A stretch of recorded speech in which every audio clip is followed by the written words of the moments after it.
And now for something completely machinima. Tracy Harwood.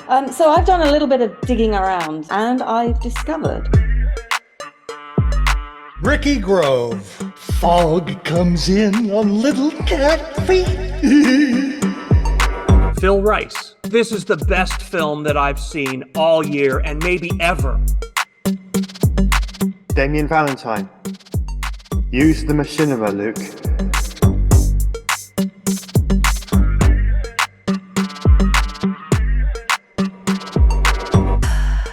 Hello, and welcome to another episode, and now for something completely machinima. This week, Phil is revising the rules for male restroom etiquette, so sadly he can't be with us.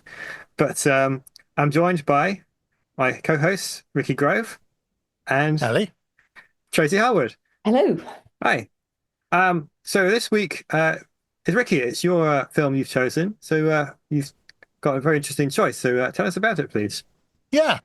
Well, again, as listeners to the podcast have noticed, I've been choosing films from the archive of machinima at archive.org called How They Got Game Project. It's part of the Stanford Humanities Lab put together by Henry Lowood. It is a really fine archive with well over 2,000 films, machinima films. I'd say now that I've been through it for a couple months, I'd say probably about 40% of the content is really, really good. The other 60% is just fun and interesting stuff that they've kept for historical reasons. I mean, they're fun to watch and everything, but if you take a close look like we do at all of the films, at the films we choose, they don't really hold up. But that other 40% is well worth going through. You can do all kinds of searches. If you find a film that you like, you can see what other archive.org, How They Got Game, machinima archive projects the person has done. You can see any comments that are made. Oftentimes they provide a sort of an about information about them, although you have to go outside it to get more detailed information. Also, viewing records, any comments that people have made. It's really worth your time. Now, I know archive.org has been getting a lot of flack, mostly for their book-related content, and I'm not going to get into that. That's a whole separate deal. But their efforts to historically archive different kinds of art is really laudable, and I really want to congratulate them. The last piece that was put up was in late 2024, so they're still being relatively modern in the things that they choose. It will be sure to include a link to their machinima archive collection in our show notes, so you can go there and check it yourself. But the film I chose, as I was going through, I've watched well over 100 films now, was one that just stopped me in my tracks. It's called The Most Powerful Person in the World. It was created by an artist named Thuyen Nguyen. I'm not sure if I'm pronouncing that correctly, but that's how it looks to me. And it falls under the category of what I would call the personal essay film. Now, professional production, Hollywood production has no use for the personal essay film because they're usually short, they're usually personal, and they're just simply not commercial. So the real place and market for this kind of thing is on the internet. Most of the people who make these personal essay films are not making them for profit reasons. So the content is not geared toward commercial types of content or commercial genres. They're personal expressions of their ideas, their thoughts about the world. They're often philosophical in nature or social in nature. Now, this particular film, The Most Powerful Person in the World, is short, and it is a collection of scenes from games. And there's no dialogue or spoken narration. It's written narration that appears on the screen. And the written narration is kind of a cross between poetry and philosophy. Now, by philosophy, I don't mean philosophy in the formal sense, like Wittgenstein and Husserl and all of those people. It's a philosophy of life. So it's more pragmatic kinds of philosophy.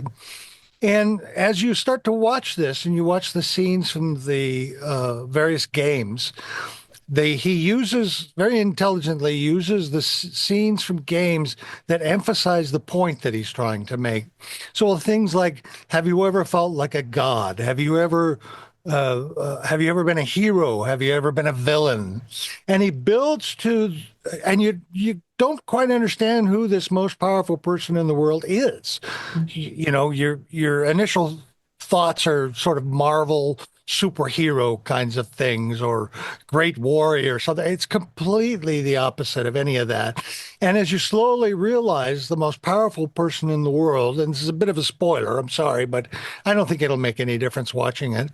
The most powerful person in the world is a gamer, the person who plays games.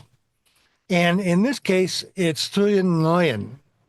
And he chooses the games that he's played and loved and scenes from them to illustrate the points that he's trying to make.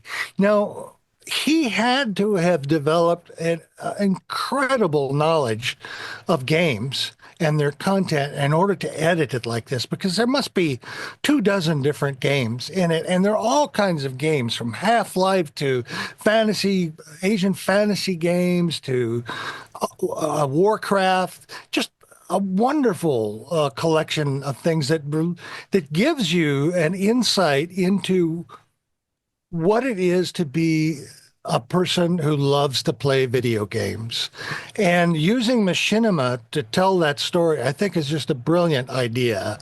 I love this film very much, and I really wanted to share it with you guys. So I'm eager to hear what your comments are. Do you want to go next, Damien? Yeah, okay. I love this film too. The message of it being the gamer being the most powerful person in the world, it's not something I thought about until I watched this. And I thought, this is actually correct. Whatever game you're playing, and whatever powers you have in that world, or whatever the game is, you're still the most powerful person in that world, because for one thing, you have the option to turn it off, which then shuts down the world. But when you start it up, you're basically creating that world. You're giving it life, so it becomes alive. And whatever the game is, it doesn't matter if it's Half-Life or The Sims, Warcraft, or pretty much anything. And so you have the full power over that world, even if there are things in that world you can't personally control because it's a game. Exactly. Yeah. And I know it just got me thinking about that.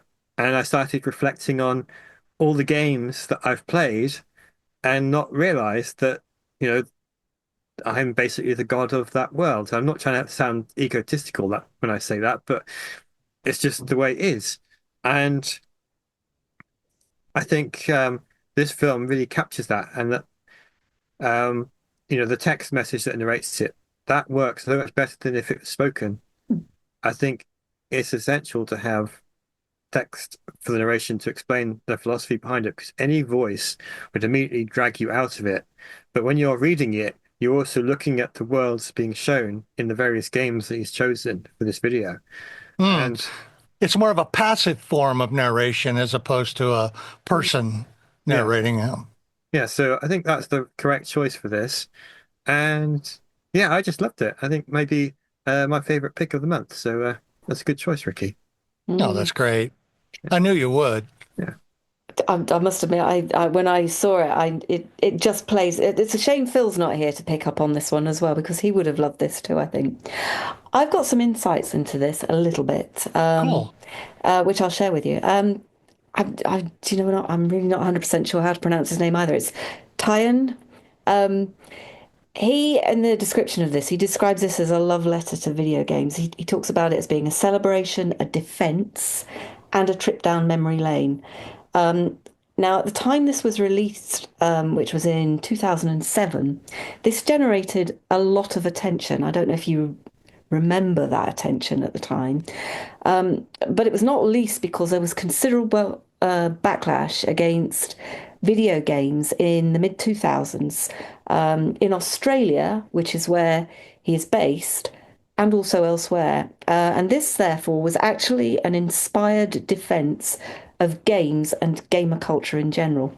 And for information, the backlash against the video games and gamers stemmed from concerns about violent content. Violence, yeah. Yeah, there was perceived negative social impact, and the rise of online gaming culture was another aspect of it, and that led to accusations of addiction, escapism, and even violent tendencies. And games like Grand Theft Auto and Super Columbine Massacre, which was a role-playing game. By the way, this was the same argument they made when paperbacks came out in 1939. Exactly. All of this, anyway, sparked controversy due to their kind of graphic violence, of what in terms of what they were depicting anyway, and how they were depicting these kind of real world tragedies. There was also something called the hot coffee mod in Grand Theft Auto San Andreas, which led to it being re-rated and was recalled. And that was about that resulted in concerns over mature content and reaching younger audiences. And then Right. the 2005 game Super Columbine Massacre RPG, which basically allowed players to carry out events of that 1999 Columbine high school shooting.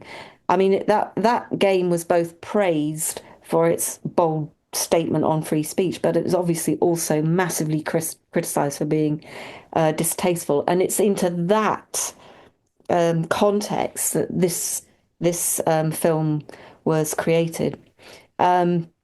Clearly, some were arguing that video games promoted violence, desensitization, and all the rest of it. It was fueling concerns about cyberbullying, online harassment, the formation of all these negative online communities, and there was lots of concerns at the time about how much time people were spending playing these video games. Some arguing, for example, that it led to social isolation and neglect of other important kind of activities. I suppose really then the emergence of online gaming platforms and the communities created new spaces for interaction, but also these concerns were about things like anonymity and potential for toxicity within these kind of spaces. And that's the kind of the counter narrative that Thuyen is trying to convey in the sentiment expressed in this particular film. Now, he was at the time interviewed by various magazines, and basically his message was really very simple. He said, games are just not that bad. And in fact, this was one of a couple of films he released with that same basic message. The other one was called Same as It Ever Was, and it was another one that attracted attention for very similar reasons. However, I will say that he was probably better known for a slightly earlier film, which was called An Unfair War, which was released the year before this particular pick in 2006. And I actually interviewed him about machinima in general, and also An Unfair War, as Ben and I were writing up the chapter in the Pioneers book about the French democracy film in 2020 as we were writing it. He'd been very active in the machinima community from the early 2000s. He was another Sims creator. I'm sure Phil would have known him. And his work really was very loosely inspired by Alex Chan's work from 2005 onwards. Not so much because of the content, but because of the style of machinima and the ability to sort of convey different types of messages using games other than typical humor and comedy that most were creating at the time.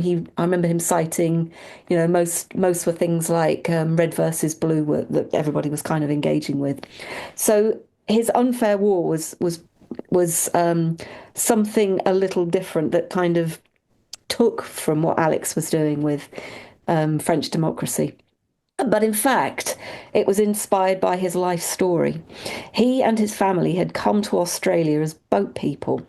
His father having lived through the Vietnam War, So it was basically a retelling of his perspective, not based on any specific war, but a story of the impact and unfairness of wars on people in general. And unfortunately, what he then experienced was quite a lot of personal backlash for the film, which Ah, some had perceived to be anti-American, although I don't think that was ever his intention. But I think his experience was really part of that whole kind of anti-gamer debate going on at the time. Anyway, when I interviewed him, he was also keen to highlight how important he felt machinima is as a means to draw attention to games as a medium. He explained he was a big gamer, describing it as an entertainment medium that's on a par with books and music and anything that can reflect the wider community interest. He said games are not just for grown men in the basement, but are worthwhile from entertainment and artistic points of view, which is really what comes through, I think, in your pick today, Ricky. It's all about the impacts of games on people's lives, whether they be old or new. It's about escapism, sure. It's about immersion in some new experience. It's about entertainment. It's about camaraderie and fun. And if you fail for whatever reason in your virtual quest, you know you can always go back and have another go at it, unlike in real life. And that's, I think, the heart of the message in this. And as to machinima, he told me you needed projects like this that are basically kind of crafted projects to take some of the flack because it shows, he says, these things are worthwhile having in the world.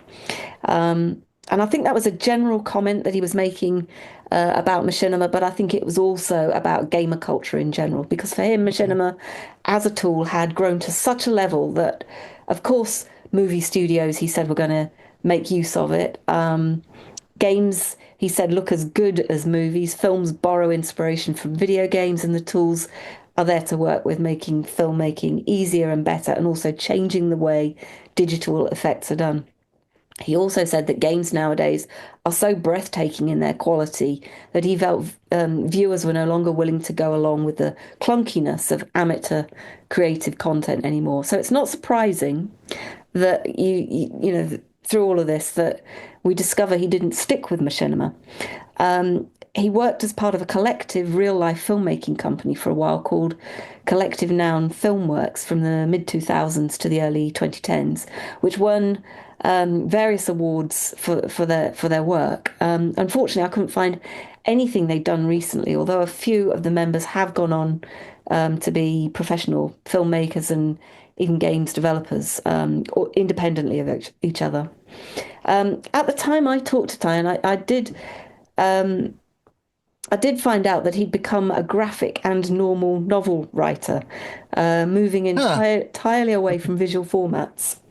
I remember him saying to me, the last machinima he'd done, I think, was something like 15 years ago. So that would be like 20 years ago now when I was talking to him. I actually found his book page on Amazon, and he's now written quite a few novels. So I'll put a link to that in the Huh. show notes as well, Okay. because he's What kind quite of novels are they? graphic novels, basically, almost anime, I'd say, in style, almost. So he really hasn't left the visual storytelling world. No, He's just gone to a different media. gone to a different medium, but I think he's gone more to storytelling rather than the visual side of it in his I own see. practice, I think. I see. Anyway, in terms of this particular film, I didn't actually think it had aged all that well in terms of video quality. Probably fairly easily addressed, I would have thought. But frankly, that's not really the point, and I don't think it matters at all much because there's really a very uplifting and nostalgic overtone to this.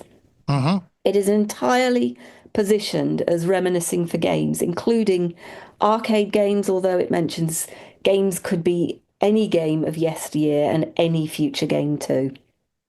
All have been, are now, and will be in future those much loved spaces which restore some happy memories for you as a player. I really like the editing style in it. It's described as being inspired by a film that takes actually quite a unique first person perspective of a slice of life, that Zidane film. It's the story of him playing a game just from his perspective. And I can see how he's applied that. It's kind of an interesting perspective to this particular context, although it's not actually reflecting on a single life event, but on the unique feelings evoked each time a game is played as a single point of inflection. So yeah, I think I feel lucky because I've had the chance to have a chat with him about his work, although not specifically about this work, one that's kind of slightly predates it. So I get a little bit about what he was about, and can potentially put a little bit of context on why he felt this particular film was so important. And I think it's a really, really good choice, Ricky. I think it's an excellent example of machinima and its the significance of a particular message at a point in time. And I think it needs telling, talking about in the context of the point in time. And I think whilst the archive is great at preserving the films, what it doesn't do so well is preserve the point in time which made it such an important Yeah. contribution into the Yeah. archive itself.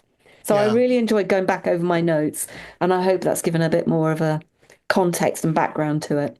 Oh gosh, it was marvelous. I didn't know any of that. I'm so glad. I had no idea you did a interview with him. He sounds like a very wise person. He was a very interesting person to talk to. Yeah. Oh, I can It, imagine. it's funny how the pattern oftentimes is people who used machinima in creative ways, those original and thoughtful filmmakers in the 2000s to mid 2000s, and then that was sort of a stepping stone for them to move into more professional activities. Mm. And I understand that. You got to make a living. He's still doing the things that he wants to do, so why should he go back to an earlier form that's not going to make him any money? So that's cool.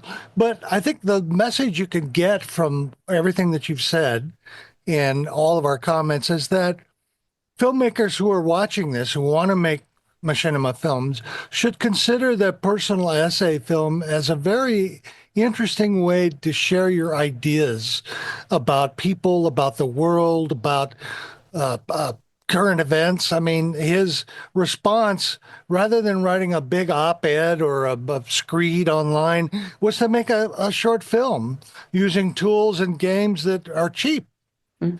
to be able to say something that's profound Yeah. in many ways. So I urge filmmakers to consider the personal essay on the games that they like to play or on anything else that they want to talk about. It's a great form, and you don't have to, you won't be part of the herd. You'll be out there doing your own thing, and you might draw more people in to watch your video. I'm wondering if some of these ideas he's put into this video and his other work made it into his novels that he's writing now, his graphic novels. Hmm. It'd be Hmm. interesting to see if he's taken those ideas and then expanding them now into what he's working on at the moment. I would think being a thoughtful person, I think he probably did. I'm definitely going to have to check out some of those graphic novels. Mm. Yeah, I think I will too. Yep. I'll put the link on so you can see where it is. There's about 8 or 9 novels that I found. It's Oh, good. quite a body of Thank you, work. Tracy.